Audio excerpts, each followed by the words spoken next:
Seja bem-vindo ao RTV Notícias. O executivo de António Costa quer dar prémios para tornar mais rápidos os processos judiciais, um dos objetivos que constam no seu programa de governo para a Justiça. E pela mesma razão, a implementação de equipas de intervenção rápida e assessores jurídicos para os tribunais de primeira instância e a criação de um Conselho de Concertação para o sistema judicial para escrutinar o andamento dos processos. No campo da reaproximação dos cidadãos à Justiça, prevê-se a possibilidade de realizar julgamentos nas sedes de Conselho. São questões que ainda passarão pelo crivo do Parlamento depois de amanhã e quinta-feira. Mas o programa de governo define metas, tendo em conta que a insatisfação com o Serviço Público de Justiça resulta essencialmente do facto dos cidadãos considerarem a resposta judicial excessivamente lenta, responsabilizando o congestionamento dos tribunais por esse facto. A capoeira é uma expressão cultural brasileira que mistura desporto com cultura popular e música. Em Portugal são muitos os seguidores dos ritmos e movimentos da modalidade.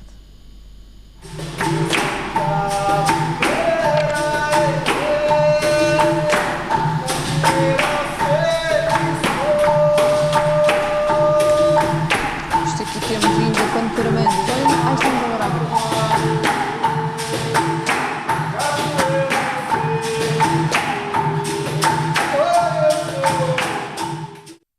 A capoeira é um diálogo de corpos. Eu venço quando o meu parceiro não tem mais respostas para as minhas perguntas. Estas palavras são do mestre Moraes, um dos maiores difusores do desporto, e descrevem um pouco de uma modalidade que é famosa em todo o mundo. Capoeira é tudo o que a boca come, como diz o mestre Pastinho. É uma filosofia de vida que nós procuramos jogar um pouco com a cintura para resolver alguns problemas, em vez de irmos à base da força. Desenvolvida no Brasil pelos descendentes de escravos africanos e com alguma influência indígena, a capoeira é um desporto que se caracteriza por golpes e movimentos ágeis e complexos. O lema do capoeirista é estar sempre no melhor da sua forma, conseguir sempre seguir o professor nos ideais que ele transmite e na educação, entre aspas, que ele nos dá também. Mais do que uma técnica de combate, a capoeira surgiu da esperança na liberdade, uma ferramenta para que o negro foragido, totalmente desequipado, pudesse sobreviver num ambiente hostil e enfrentar os então capitães do mato. O capoeirista sente-se seguro, porque só o facto de todo mundo pensar que é uma dança, ela nasceu já assim. Ela enganou, entre aspas, muita gente na escravidão e ainda hoje continua a enganar. A capoeira é a única modalidade de luta marcial que se faz acompanhar por instrumentos musicais. E o facto de não ser só uma arte marcial, eu acho que é o que diferencia das outras artes marciais, logo. E pronto, é a música. O espírito é um pouco mais alegre, o capoeirista fica a falar antes do treino, durante o treino, depois do treino, vai jantar, almoça, tem apresentação, ele vai, fica lá depois da apresentação, já não está a ser pago, continua a tocar berimbau. Tem um espírito de paixão pela modalidade brutal. As palmas, os tambores, um berimbau, um cachixi, os pandeiros, um reco-reco, um agogô e um atabaque. É a receita para compor os tão conhecidos ritmos capoeiristas. Este é o berimbau, isto aqui é um cachixi, que serve para tocar o berimbau, basicamente é a companhia do berimbau. Uma pedra, não é? Que serve para fazer o repique. A cabaça, que é a caixa da ressonância, basicamente. Uma baqueta, para tirar o som. Uma verga, o arame. O que é um berimbau? A cabaça, o arame, um pedaço de pau. O movimento mais simples da capoeira é a ginga. Aqui, o atleta esconde-se, esquiva-se, engana e prepara o ataque. Basicamente é um passo que parece um passo de dança, mas é um passo que dali sai tudo. Sai os golpes, as esquivas, a movimentação, as acrobacias. Apesar de ser brasileiro, em Portugal há muitos adeptos deste desporto e a língua até pode ser uma vantagem. É a melhor coisa que os portugueses têm, não é? Para poder praticar capoeira, visto que tem outros países que praticam e não têm a vantagem de falar português. João Campos começou a praticar capoeira aos 12 anos por brincadeira. Hoje tem 23. Depois de 12 anos de treino, ainda se lembra dos primeiros passos que aprendeu. Aprende a esquiva e o golpe, não é? Basicamente. Isso aí só exemplificando, claro.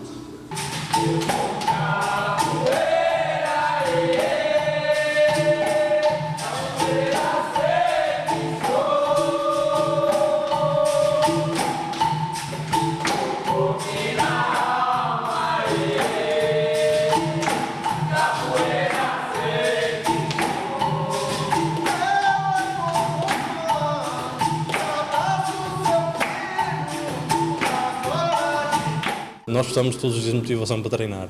Também no nosso dia-a-dia também é necessária a motivação, não só para trabalhar, quem trabalha, para estudar também. Estamos num curso que gostamos de fazer, temos de ter motivação para isso. Na sociedade é um pouco por aí. Cada ser humano é individual, então tentar fazer com que dentro da capoeira, a capoeira nos possa ajudar lá fora a vivenciar o mundo de outra forma. Em tempos de crise, também a capoeira atravessa momentos de dificuldades. É difícil ser capoeirista. Graças a Deus consigo, graças ao meu trabalho também, mas é preciso ter fé. E essa fé, às vezes, com as dificuldades, abala um pouco. Os exercícios da capoeira mexem com todos os músculos do corpo. Os benefícios passam por menos tensão, reflexos mais rápidos ou ainda um aumento da força. A capoeira transforma-se, é um camaleão. O capoeirista é um camaleão.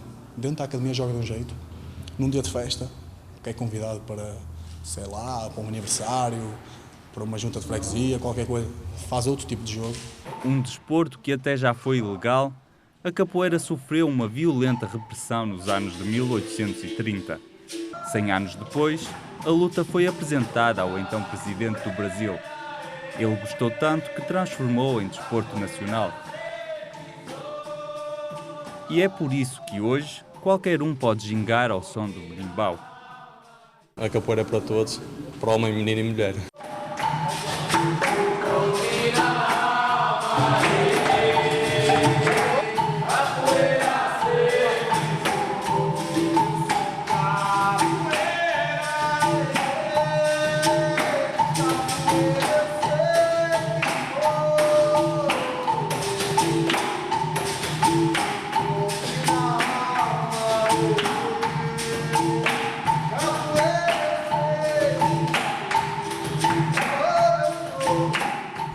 Hoje tenho comigo Manuel António Ribeiro. Manuel António Ribeiro, muito boa tarde. Começamos este comentário com a recolha do Banco Alimentar que decorreu este fim de semana. Boa tarde, Helena. Boa tarde aos telespectadores. Mais uma vez, o nosso povo dá aqui um sinal de solidariedade que tem. E que gosta de ajudar também. Exatamente, que gosta de ajudar, principalmente quando as causas são matar a fome de muitas pessoas que passam dificuldades nessa e noutras matérias do nosso país.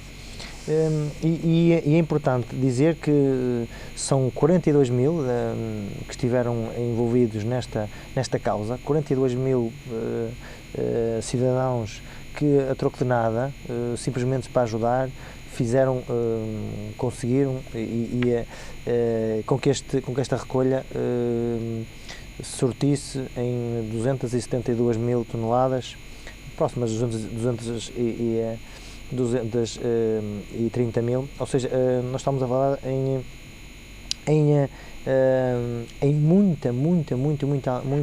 muitos alimentos, em que um esforço dado primeiro para aqueles voluntários que estão lá colocados de uma forma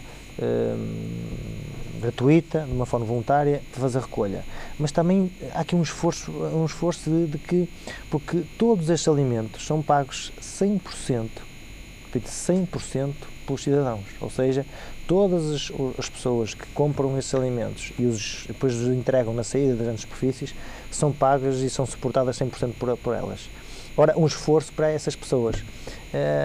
Se calhar, não, porque não estas grandes superfícies associadas, uma vez que estamos a falar em 272 mil, quase 300 mil toneladas, porque não esta causa estar também as associações, as instituições as grandes superfícies poderem se envolver e também assumirem uma comparticipação desses produtos, ou seja, esses produtos alimentares serem suportados 90% ou 95% pelas pessoas que já são 100% assumidas por eles, e as instituições, por que não, também assumirem, porque é um esforço das pessoas, nos dias de hoje em que muitas das pessoas têm dificuldades, mas ver-se em alguns, e eu por acaso estive na recolha em alguns pontos, e nota-se que pessoas com algumas dificuldades, mesmo assim o instinto de ajudar, de sentirem bem, fizeram um esforço de trazer uma saca de arroz, trazer umas latas de conserva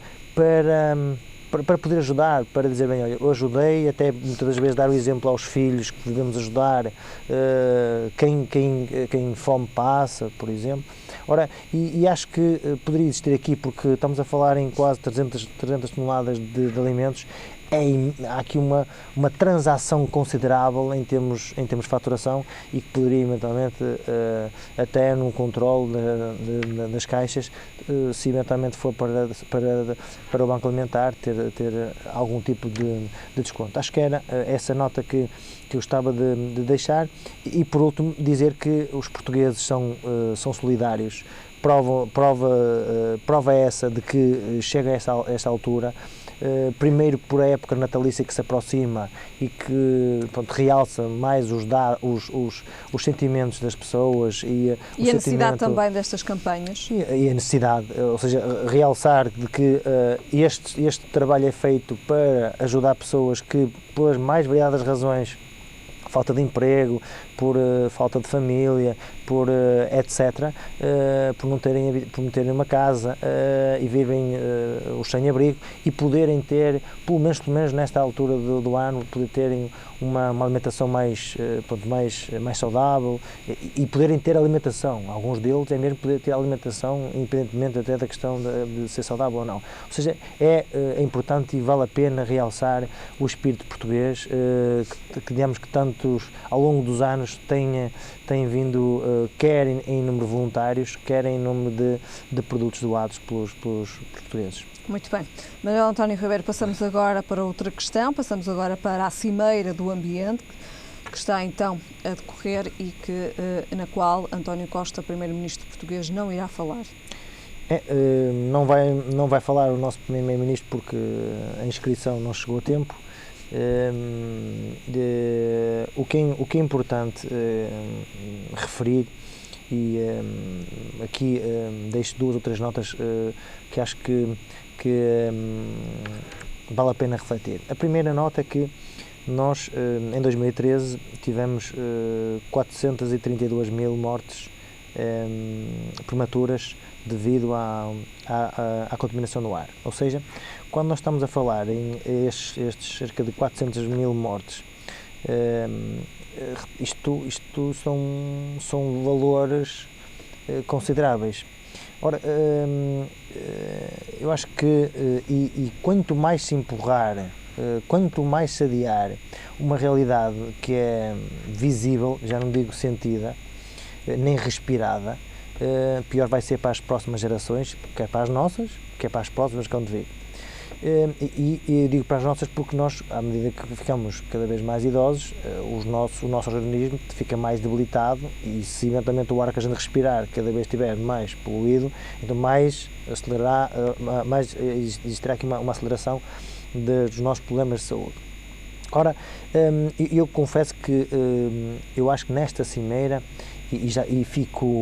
fiquei agradado como quer Putin, quer Barack Obama, quer inclusive o próprio Presidente de França e até Merkel, a chanceler alemã, vieram referir, e quando a gente tem um chefe de Estado da Rússia que era uma das, digamos, de quem muitas expectativas haviam e resistências haviam, porque quando se mexe com ações que vão diminuir se calhar os procedimentos ou os lucros das indústrias poluentes, isto afeta aqui muitos lobbies. Mas fiquei satisfeito por qualquer uma destas grandes potências referiu claramente que está disposto a diminuir e fazer um acordo superior ao Kyoto, que foi assinado. Isto dá-nos uma esperança relativamente ao futuro. Isto, e a outra nota que gostaria de dar é o potencial que isto pode trazer. Ou seja, com as alterações climáticas, nós podemos criar aqui novas tecnologias, nomeadamente nas energias renováveis, abandonar o mais breve possível todas as energias e toda a indústria petrolífera, combustíveis fósseis, aqueles que emitem e que poluem a atmosfera, e criando com isso novas oportunidades, novas indústrias no âmbito dessas energias renováveis, quer nas energias eólicas, quer nas energias solares e hídricas também, para que possamos atingir o futuro, e eu acho que é possível este patamar, diminuir 2 graus centígrados nos próximos anos. E isto é claramente uma aposta onde, na mobilidade elétrica, onde a mobilidade hoje ainda é um peso considerável nas emissões de CO2, e quando essa mobilidade estiver com uma percentagem considerável em mobilidade em veículos elétricos, vamos ter logo aí uma redução significativa. Por isso estou confiante relativamente ao próximo acordo que sairá desta cimeira. Muito bem, então a importância da Cimeira do Ambiente. Falamos agora de 80 mil portugueses que trabalham em Angola e que estão sem receber. São 80 mil portugueses que estão em Angola com o vencimento sem atraso. Esta notícia dá-nos alguns sinais de preocupação, primeiro pelas relações que Portugal tem atualmente com Angola. As relações comerciais, uma vez que as relações políticas estiveram até há bem pouco tempo com o anterior executivo um bocadinho tensas. Isto também, o facto de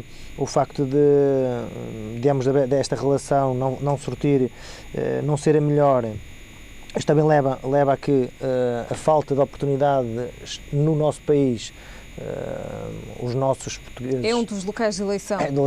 Porque de facto há bem pouco tempo atrás era de facto e quando nós tínhamos o petróleo a preços consideráveis, hoje a 40 e poucos dólares já não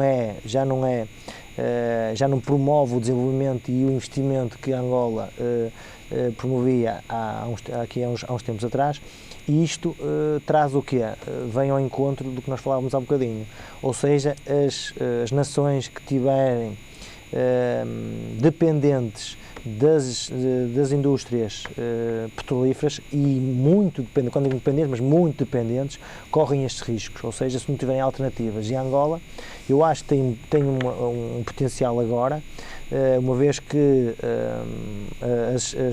a exploração do petróleo tem a tendência a vir diminuir ao longo dos anos, isso é inevitável, pode e deveria apostar nas energias alternativas, inclusive dotar já o país, porque é um país que está em construção, dotá-lo já de infraestruturas com essas tecnologias, executar já uma rede elétrica no país, aproveitar o know-how de países que já têm, nomeadamente Portugal, e aplicá-lo em Angola, e acho que irá trazer no futuro mais dividendos do que atualmente. Porquê? Porque Angola vai ter um grave problema se continuar a insistir numa economia baseada na exploração do petróleo, porque quando o petróleo continuar a baixar, porque ele vai continuar a baixar a índices históricos, e não vai conseguir financiar, e depois todo o tecido empresarial que estiver lá neste país vai sofrer as consequências. Muito bem.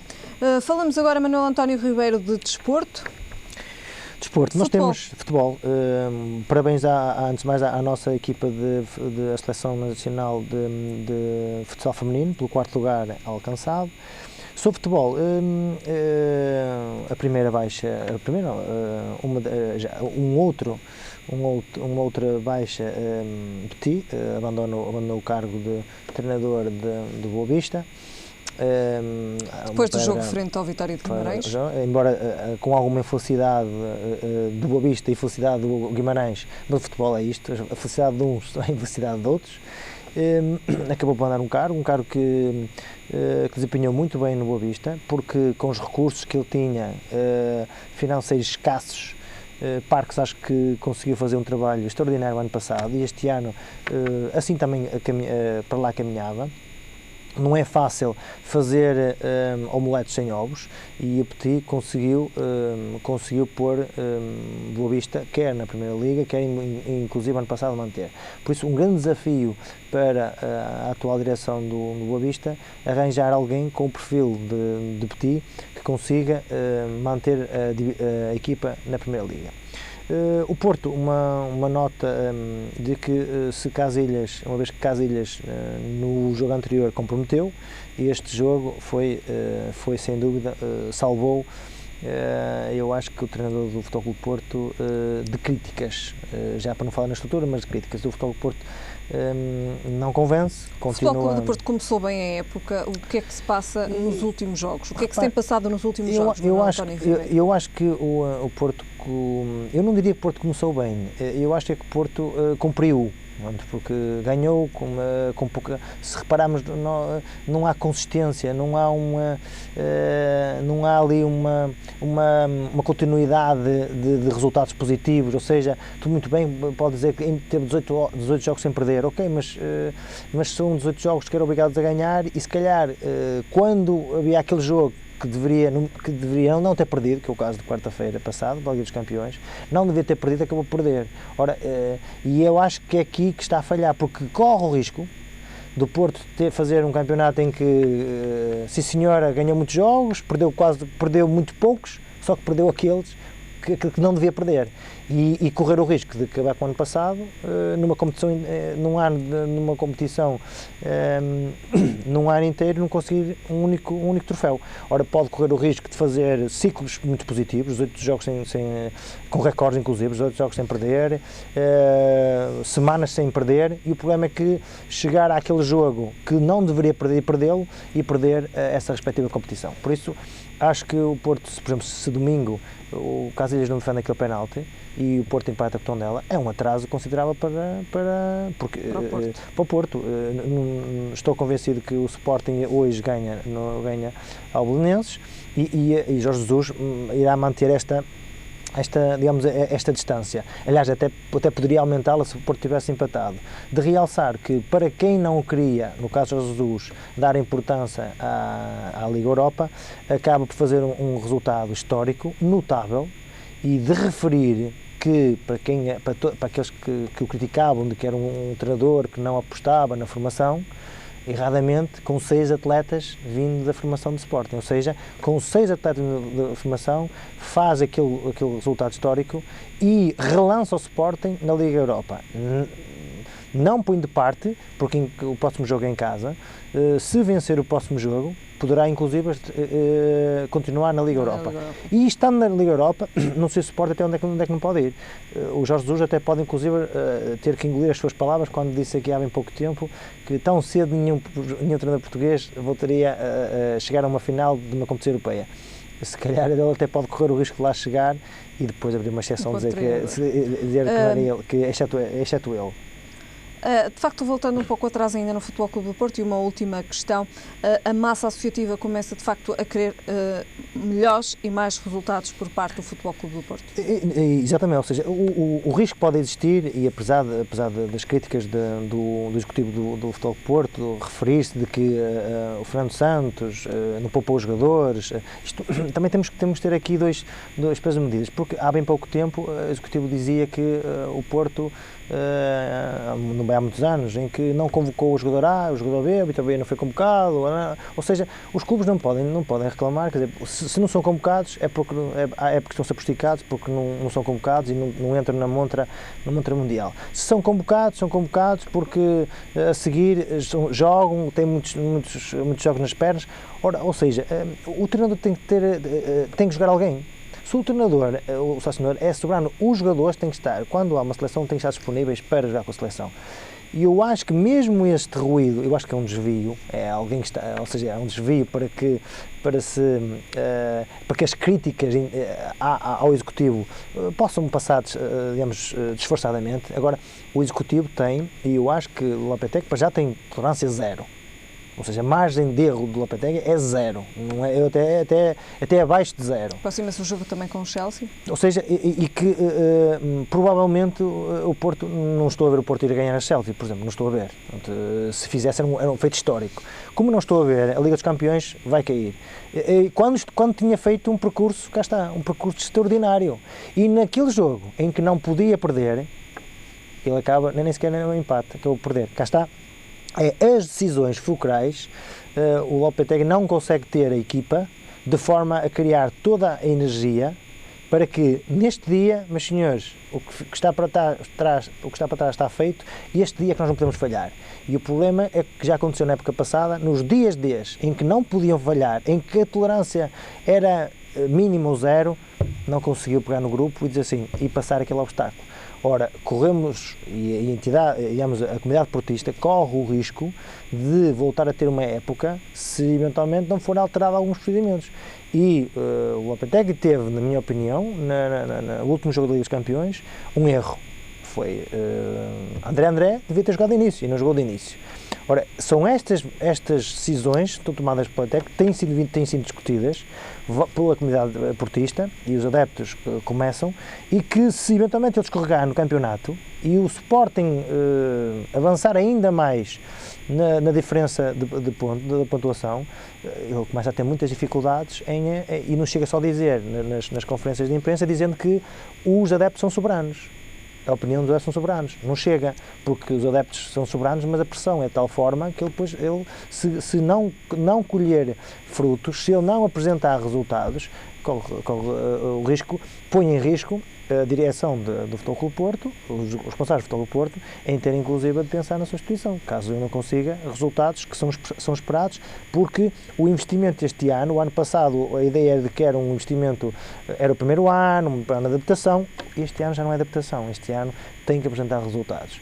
E a Liga dos Campeões corre o risco de ser a primeira competição a cair. E caindo esta primeira competição e o campeonato, apesar de estar longe, porque nada está decidido, o campeonato, muita coisa pode acontecer, mas digamos, é um sinal. Se não houver continuidade, se não houver um percurso, o Sporting está a ter. Repare, o Sporting, quem é que esperava um novo treinador, uma nova metodologia, novos jogadores, conseguir colocar o Sporting com o ritmo que está? Graças a quem? Ao treinador. E Jorge Jesus tem esse mérito. Tem esse mérito Jorge Jesus. De facto, terminamos então com esta ideia. Manuel António Ribeiro, voltamos a ver-nos na próxima semana. Boa semana. Obrigado. Ficamos agora com a previsão do estado do tempo para amanhã.